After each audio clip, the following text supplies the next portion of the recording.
नमस्कार दोस्तों, एक बार फिर से स्वागत है आप सभी का आपके अपने YouTube चैनल सुमन टेक्निकल क्लासेज में। दोस्तों आज हम फिर से नई क्लास के साथ उपस्थित हुए हैं। उम्मीद है मेरे को कि पिछली वाली जो क्लासें हैं वो आपको बहुत ही बढ़िया लगी होगी। जैसा कि हमने उन सभी के बारे में विस्तार से पढ़ा था, करंट है, वोल्टेज है, इसके अतिरिक्त अणु है, परमाणु है, इन सभी के बारे में हमने विस्तार से अध्ययन कर लिया था। आज हमारा जो सबसे इम्पोर्टेंट पॉइंट है वो है रजिस्टेंस। दोस्तों रजिस्टेंस के बारे में हम बहुत ही विस्तार से पढ़ेंगे और इस रजिस्टेंस के बारे में हम बेसिक से लेकर के हाई लेवल तक जितने भी पॉइंट बन रहे हैं उन सभी के बारे में अध्ययन करेंगे। रजिस्टेंस आपका एक ऐसा पॉइंट है जिसके बारे में आपके Delhi metro, UPPCL, DRDO, ISRO, इसके अतिरिक्त राजस्थान विद्युत विभाग के अंदर भी इसमें से बहुत सारे क्वेश्चन पुटअप किए जाते हैं और इनके अंदर से क्वेश्चन किस तरह से पुटअप किए जाते हैं उन सभी के बारे में हम चर्चा करेंगे। इसके अतिरिक्त आईटीआई की जो सेमेस्टर प्रणाली की एग्जाम होती है उनके अंदर भी आपके रजिस्टेंस में क्वेश्चन पुटअप किए जाते हैं। तो चलो दोस्तों अभी हम रजिस्टेंस के बारे में अध्ययन करते हैं। आज का हमारा पॉइंट है रजिस्टेंस। रजिस्टेंस दोस्तों बहुत ही इंपॉर्टेंट और बहुत ही मजेदार पॉइंट है रजिस्टेंस आपका। रजिस्टेंस जो होता है दोस्तों इसको हमें प्रतिरोध भी कहते हैं। क्या कहते हैं? प्रतिरोध भी कहते हैं। अर्थात में कह सकते हैं कि रजिस्टेंस का दूसरा नाम क्या होता है? प्रतिरोध होता है। जैसा कि करंट का दूसरा नाम क्या होता है? विद्युत धारा भी होता है, विद्युत भी होता है।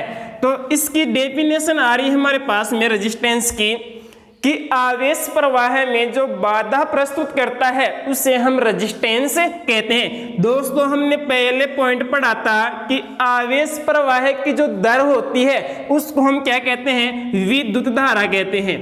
क्या कहते हैं? विद्युत धारा कहते हैं। आवेश प्रवाह की दर को हम विद्युत धारा कहते हैं। अब आवेश कब प्रवाहित हो रहा था और किस में से प्रवाहित हो रहा था?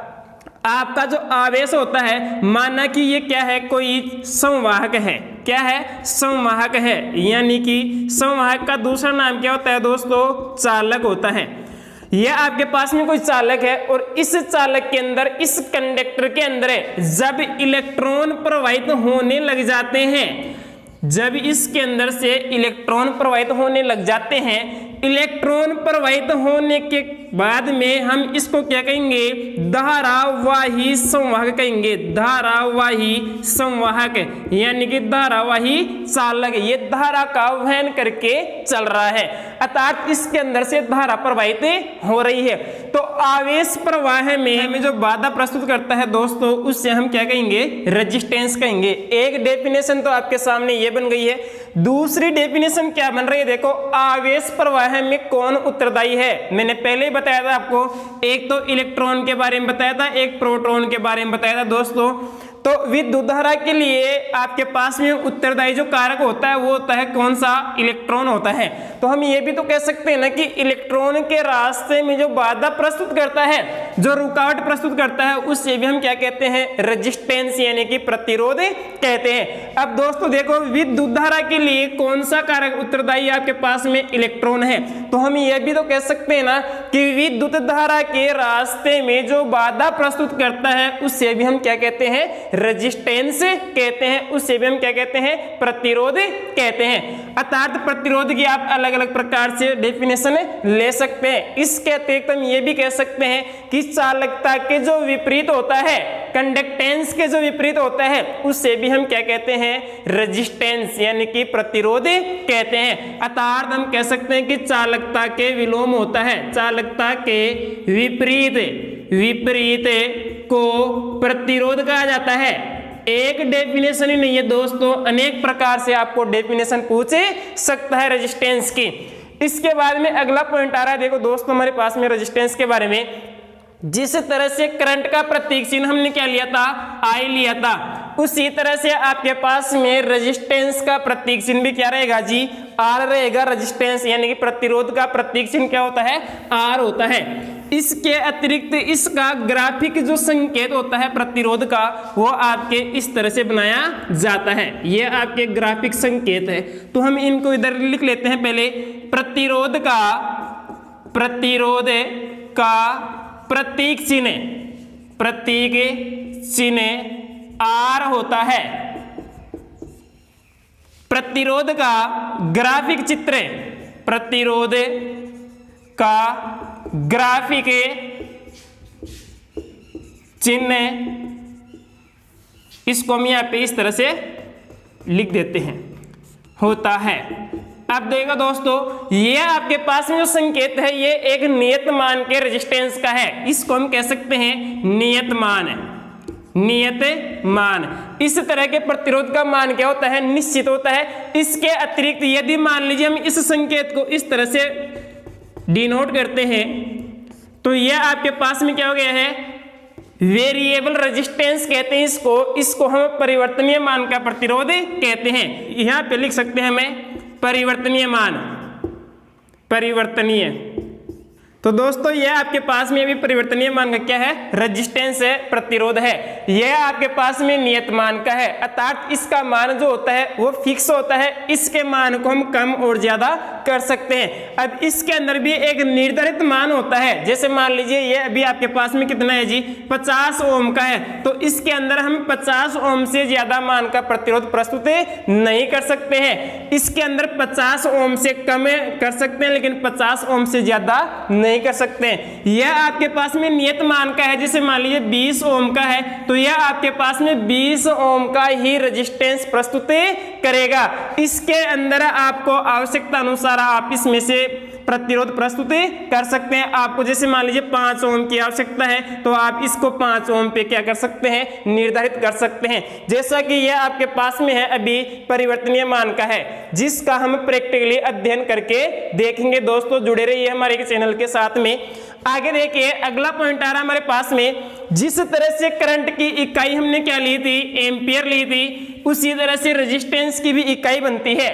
तो दोस्तों अगला पॉइंट है प्रतिरोध, प्रतिरोध की इकाई ओम होती है। दोस्तों इकाई को हमें, इकाई को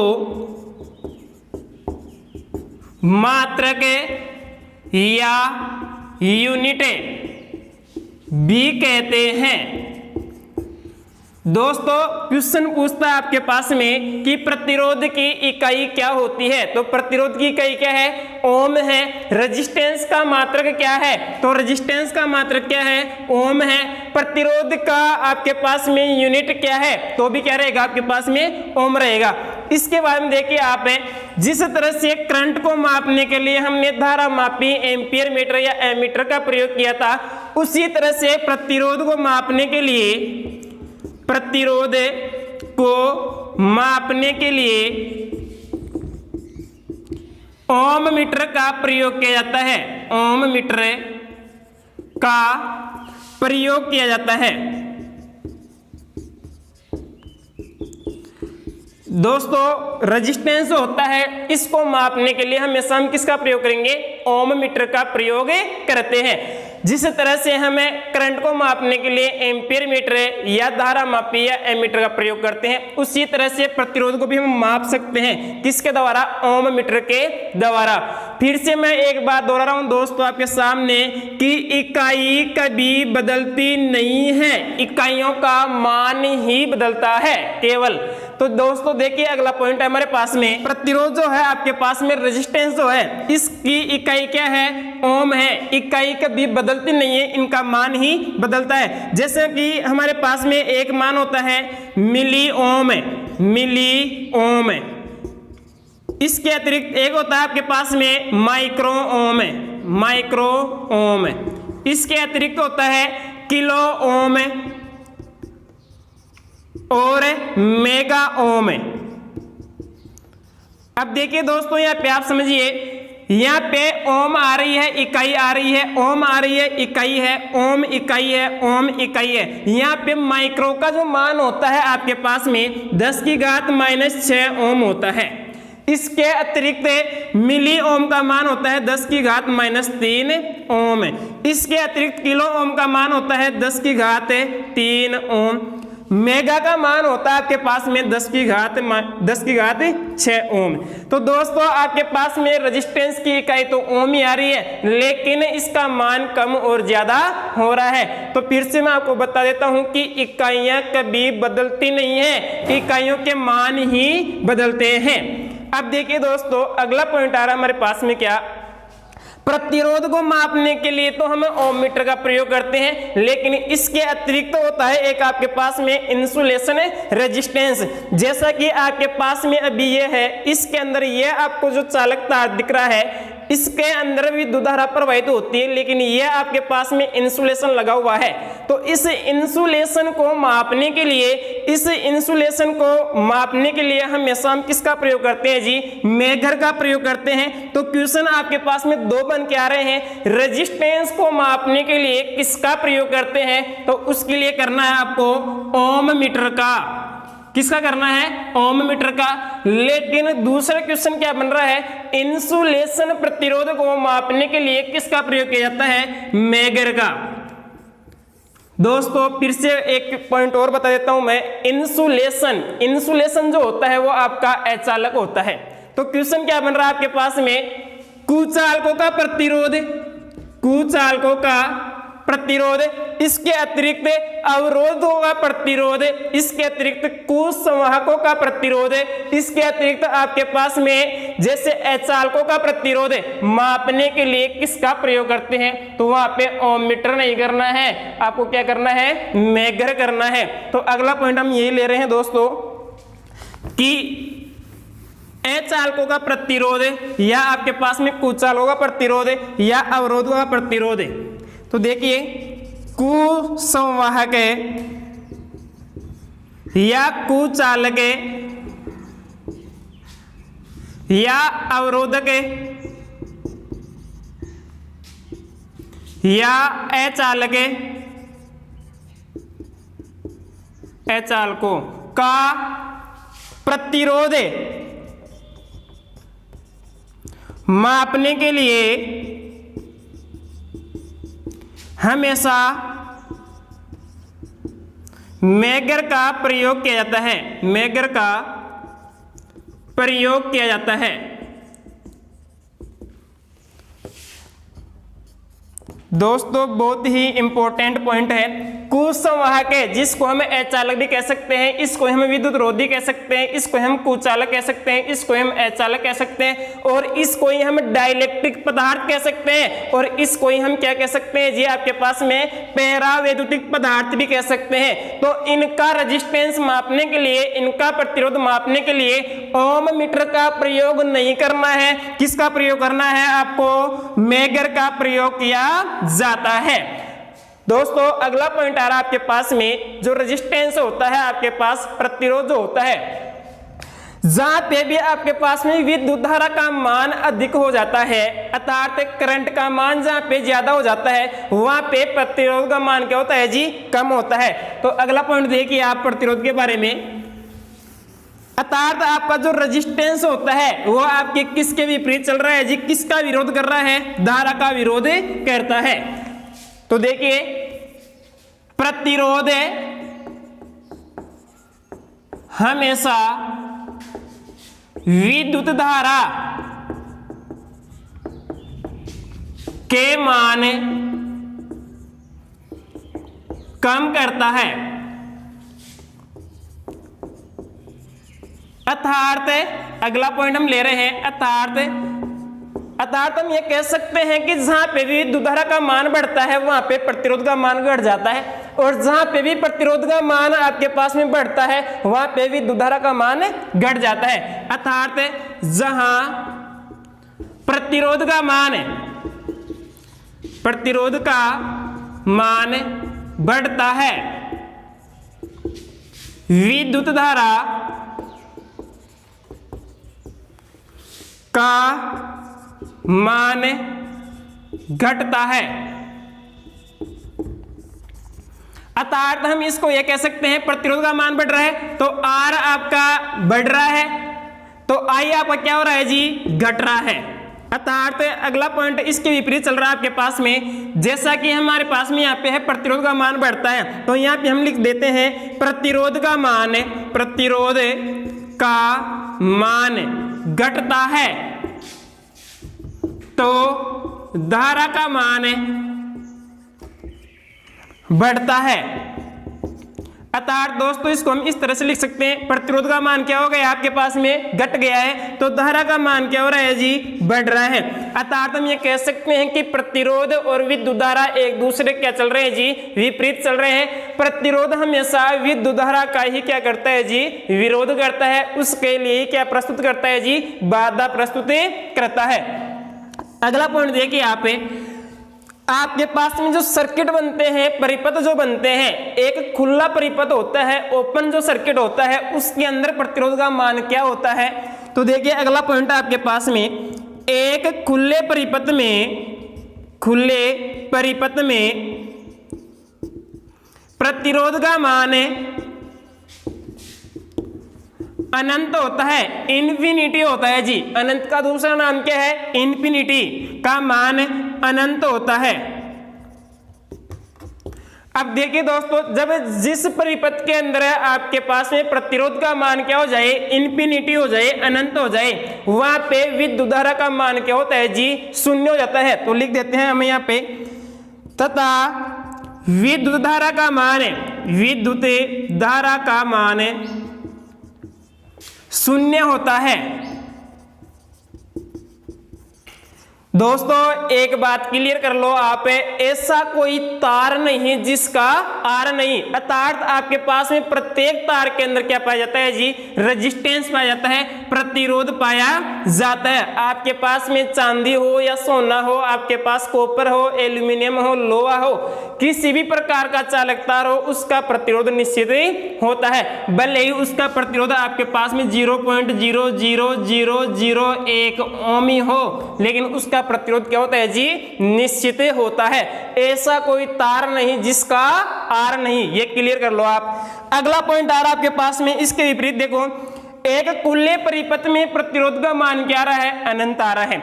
इसके बाद में एक आपके पास में जो पूर्ण परिपथ होता है, जिसको हम बंद परिपथ कह सकते हैं, उसके अंदर प्रतिरोध का मान क्या होता है और धारा का मान क्या होता है। तो देखिए एक बंद परिपथ में प्रतिरोध का मान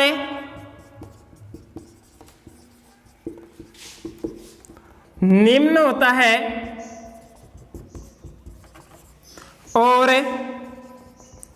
धारा प्रवाह उच्च होता है।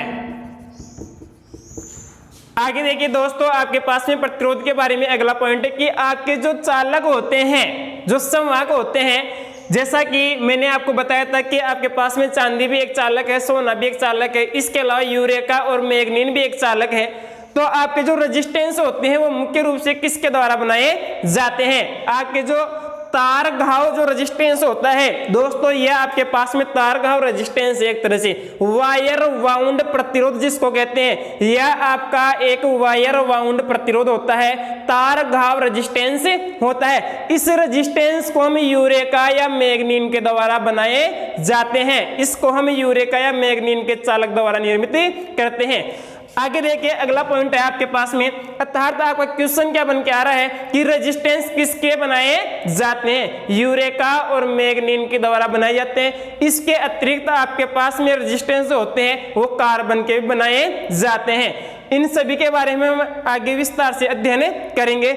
आगे देखिए आप, तो ये क्वेश्चन क्लियर है आपके पास में कि रेजिस्टेंस अधिकांशतः आपके यूरेका और मैग्नीन के बनाए जाते हैं। अगला पॉइंट आ रहा है आपके पास में प्रतिरोध के बारे में कि प्रतिरोध जो होता है आपके पास में, जैसा कि आपके ऊष्मीय प्रभाव होता है आपके पास में विद्युत धारा का, इसके अतिरिक्त आपके पास में प्रकाशीय प्रभाव जो होता है वो दोनों के दोनों प्रभाव आपके प्रतिरोध के कारण से उत्पन्न होते हैं। अर्थात आपके पास में प्रकाशीय प्रभाव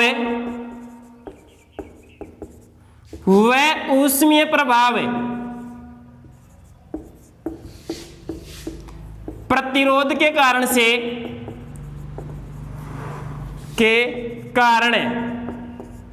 ही उत्पन्न होते हैं। दोस्तों आपके पास में जैसा कि प्रकाशीय प्रभाव जो होता है वो आपके पास लैंप के अंदर पाया जाता है, और लैंप के अंदर जो फिलामेंट होता है, जो तंतु होता है, वो किसका बनाया जाता है? टंगस्टन का। और टंगस्टन का आपका रेजिस्टेंस हमेशा क्या होता है जी? उच्च होता है। इसके अतिरिक्त आपके पास में दूसरा जो प्रभाव है ऊष्मीय प्रभाव, जिसको हम हीटिंग इफेक्ट कहते हैं। आपके पास में वैद्युतिक फ्रेश होती है, हीटर जो होती है, उनके अंदर प्रयुक्त जो एलिमेंट होता है वो किसका बनाया जाता है जी? नाइक्रोम का बनाया जाता है। और नाइक्रोम आपके पास में एक उच्च रेजिस्टेंस वाली क्या होती है जी? धातु होती है। तो आपके पास में प्रकाशीय प्रभाव और ऊष्मीय प्रभाव भी प्रतिरोध के कारण से ही उत्पन्न होते हैं। इसके अतिरिक्त दोस्तों प्रतिरोध के बारे में अगला जो पॉइंट बन रहा है हमारे पास में वो ये बनता है कि प्रतिरोध जो होता है आपके पास है वो लंबाई, प्रतिरोध लंबाई, कटाक्ष क्षेत्रफल, कटाक्ष क्षेत्रफल, तापमान व पदार्थ की प्रकृति पर निर्भर करता है। पदार्थ की प्रकृति पर निर्भर करता है। क्वेश्चन ये बनता है कि प्रतिरोध किसके ऊपर निर्भर करता है? तो दोस्तों प्रतिरोध जो होता है हमारे पास में वो लंबाई के ऊपर भी निर्भर करता है, कटाक्ष क्षेत्रफल के ऊपर भी निर्भर करता है, तापमान के ऊपर भी निर्भर करता है, और पदार्थ की प्रकृति के ऊपर भी निर्भर करता है। कटाक्ष क्षेत्रफल का मतलब होता है मोटाई, जिसको हमें एरिया भी कहते हैं। तापमान का मतलब हो गया है टेम्परेचर। इसके अतिरिक्त पदार्थ की प्रकृति यानी कि अलग अलग पदार्थों का रेजिस्टेंस आपके पास में अलग अलग पाया जाता है। दोस्तों एक क्वेश्चन तो ये बनता है आपके पास में कि प्रतिरोध जो होता है, रेजिस्टेंस जो होता है वो किसके ऊपर निर्भर करता है? दूसरा क्वेश्चन क्या बन रहा है? प्रतिरोध किस पर निर्भर नहीं करता है? प्रतिरोध किस पर निर्भर नहीं करता है? तो दोस्तों इसके लिए आपके पास में आंसर आता है कि प्रतिरोध जो होता है, रेजिस्टेंस जो होता है वो ईएमएफ, इलेक्ट्रोमोटिव फोर्स, विद्युत वाहक बल, जिसको हम विद्युत दबाव भी कहते हैं, इसके ऊपर निर्भर नहीं करता है। इसके अतिरिक्त अगला जो पॉइंट बन रहा है प्रतिरोध के बारे में हमारे पास में कि प्रतिरोध जो होता है वो आपके पास में चालकता के विलोम होता है। प्रतिरोध चालकता के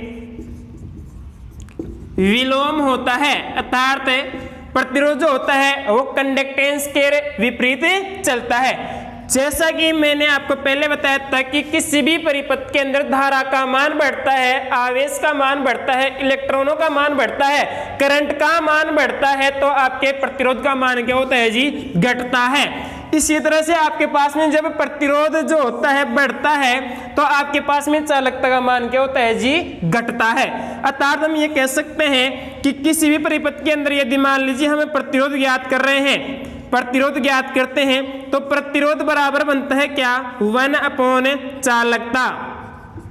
इसके लिए हम ये कह सकते हैं कि प्रतिरोध ज्ञात कर सकते हैं हम परिपथ में जब हमारे को चालकता का मान दे रखा हो, तो उस समय हमारे पास में सूत्र ये बनता है। अर्थात प्रतिरोध का प्रतीक चिन्ह क्या हो गया है? R हो गया है, बराबर चालकता को हम हमेशा किससे दर्शाते हैं? G से दर्शाते हैं। इसके अतिरिक्त दोस्तों हमारी नेक्स्ट जो क्लास रहेगी, अगली जो क्लास रहेगी, वो प्रतिरोध का प्रैक्टिकली अध्ययन रहेगा कि प्रतिरोध जो होता है वो विद्युत धारा के रास्ते में कैसे बाधा प्रस्तुत करता है। ये क्लास हम आपको प्रैक्टिकल के साथ आपको अवेलेबल करवाएंगे। दोस्तों हमारे चैनल के साथ जुड़े रहिए, और इसके बाद में जो भी क्लासें है प्रतिरोध के बारे में कंप्लीट क्लास प्रैक्टिकली अध्ययन के साथ में मिलेगी। दोस्तों सीरीज क्रम प्रैक्टिकल साथ के मिलेगा आपको, पैरेलल क्रम आपको प्रैक्टिकल के साथ मिलेगा, सीरीज क्रम के अंदर धारा और वोल्टेज आपको प्रैक्टिकल के साथ मिलेगा, श्रेणी और समानांतर में अर्थात पार्श्व और श्रृंखला क्रम में शक्ति का मापन भी आपको प्रैक्टिकल के साथ में मिलेगा दोस्तों।